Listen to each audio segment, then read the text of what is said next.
I really do believe that this one idea can radically shift your life. I've seen it radically shift my own life, the life of many others, and in fact, it was given to me by one of my mentors as just one of those things that if you don't do, you're really holding yourself back. So we're gonna get into what it is and how you can start to apply it into your life. And before we jump into that, if you haven't gotten my free meditation, it is a higher self meditation. You can do so through the link in the description down below. It is gonna help you meet your higher self, take more guidance from your higher self, and ultimately become and be in your higher self more often than not. So you can download that for free down below. Now, we go over a lot of different spiritual concepts, a lot of different ideas to help you tune in and connect to what you really are on this channel. And this is one of those things, this idea right here, that has such an effect over the long term. And I really believe you're shooting yourself in the foot, or you're almost swimming upstream if you do not apply this in your life. And the simple idea is the one of environment beats will. So I'm gonna break down exactly what this means, give you a nice little analogy to kind of really make it more clear, and then also give you some tips on how to actually apply this into your own life. Now, environment beats will is more or less how it sounds. We all have willpower. We can all basically, when things are coming at us that we do not want, for example, energies that are not aligned to ours, we can resist those for a certain time. For example, if you're a pretty positive person and you find yourself in a room of a lot of negativity, if you're well trained in being positive, you've really cultivated that, you're probably gonna be able to use your willpower to maintain that level of energy, at least for yourself, for a certain amount of time.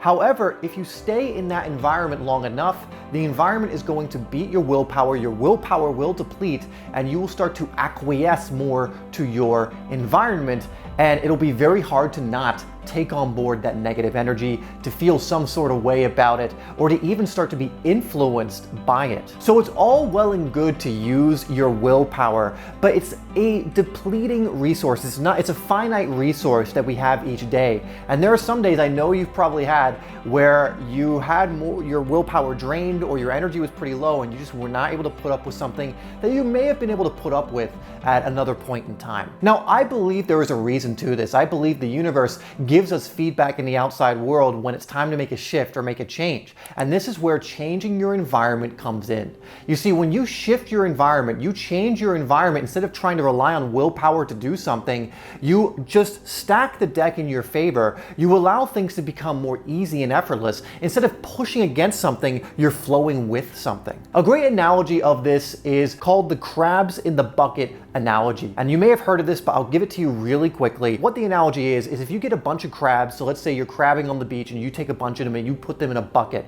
And so you have a bunch of crabs in this bucket. And let's say one of the crabs tries to leave the bucket. They figured out, okay, you know what, I'm caught in this bucket. It pretty much means certain death, essentially. I'm gonna be eaten, something's gonna happen, or I'm gonna be some pet for some 5-year-old, and I don't want that. I wanna be in the ocean again. So he tries climbing out of the bucket. What happens in this analogy, and this actually happens with crabs, you can observe this, is the other crabs will not allow another one to leave the bucket. They will drag the crab down that tries to leave the bucket, and they will almost rough up this crab if it even attempts to do it, and sometimes even kill the crab. Because to the other crabs, they are basically like, you're not allowed to leave this situation if we are in this situation. Now, I'm not saying people are like that, but you may have experienced at some point in your life where it seems that someone, even maybe someone close to you, someone who you thought was a friend, when you start changing and you start maybe succeeding a little bit more, they almost act like a crab that's trying to pull you back into your normal situation, or the situation they are in. You know, have you ever seen someone who actually gets angry at someone they know when they're succeeding a little bit more? They're doing better in life. And this is where environment beats will.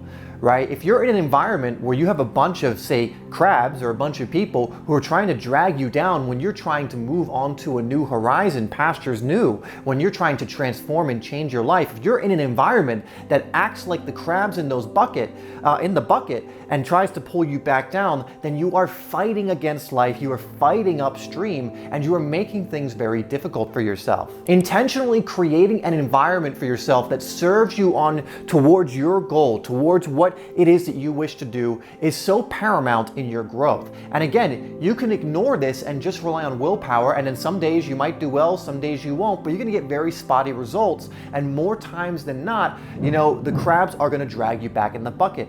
There might be one day where you get out of it, another day where you get close, but most days you're gonna be dragged back down if you do not start changing your environment very deliberately and consciously. So how do we do this? Again, a simple thing I always like to look at are the people around you. Now, we're all conscious, divine, infinite beings, but that does not mean we are at the same consciousness level. And if you are, say, aiming to be at a higher consciousness level, raise your vibration, whatever else it is, it just means people at a lower vibration are not better or worse, but not a match for you, and you're not a match for them.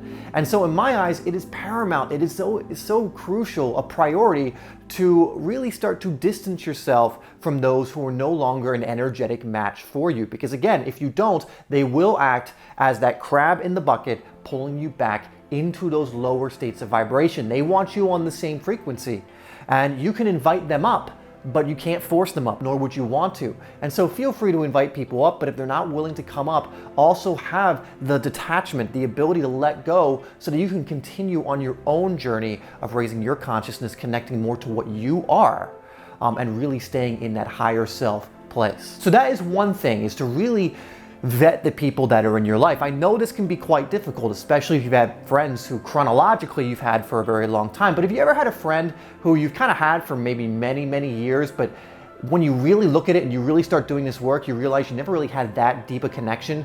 You only value the friendship because it's been happening for a long period of time, but when you really look at it, it was never really that deep. It was just kind of, oh, we're both in a similar stagnant energy, let's get together and hang out and whatever else it is. There are people who I've met and within a week I have deeper connections and deeper relationships with than people I've known for a very long time. And not always. I have some really good friends also from the past where I lucked out, where they're just really, really aligned to me and who I'm becoming, and very accepting of that. But it's not always the case. And a lot of times the universe will bring these tests, will bring this feedback that really is telling you it's time to move on. It's time to jump out of the bucket and stop getting back in the bucket. Now, there are other things you can do to set up your environment. For example, I left where I lived because it just didn't align with me. Again, you will feel that resistance, you will feel that feedback when your environment does not align with you. And I moved to another country. I moved to Thailand in 2018, and I haven't lived back in the States since then. And I have to say, it was one of the best decisions I ever made. I was still going down the spiritual path and the self-development path when I was in the States, but I noticed I was getting spotty results. Sometimes I'd be able to leave the bucket, but the next day I would be in the bucket and I'd have to try and do it again. And there was so much resistance in my life. When I left, changed my environment, my physical environment, not only in the people I was around, but also in just the location I was in. I was in nature a lot more. I was in things that were much more aligned to me, a type of lifestyle that was much more congruent with who I choose to be. And I would also argue with who I am or what I am. And that allowed things to move so much more quickly for me. In these last 3 years, I've grown more quickly, more significantly, more profoundly than I have in all the years leading up to those 3 years. So just remember this saying. The simple way to think about this is environment beats will every single time. Yes, you have willpower, and yes, you should exercise that willpower sometimes, but it should not be what you're relying on. Think of it as an additional tool that you can use when needed, but it depletes. It cannot be used that effectively as a long-term solution. But if you set up your environment to win, if you set up your environment to continually align with who you are, who you are becoming, and what you are for whatever stage of life you're in right now, wherever your growth is right now, you'll find you're not only getting better results, but you're moving up in a sense. Again, it's not better or worse, but you're moving up in the lessons, you're moving up in your experiences, you're experiencing more and more, and you're just able to have a much higher set point when it comes to your vibration, your consciousness, and really connecting to what it is you actually are. Thank you so much for tuning into this video. Once again, please make sure you get my free Higher Self guided meditation down below. If you do this meditation every day for at least 21 days, you want to talk about changing environment, this will help you to do that, your inner environment especially, but please download that for free if you haven't already in the description. Now, if you want to know 3 of the habits that really helped me start living my dream life outside of just what I went over here, then you should really check out this video next, and I hope to see you over there. Anyway, remember, you are loved, we live in a friendly universe, and I will see you on another video or somewhere else soon. Take care.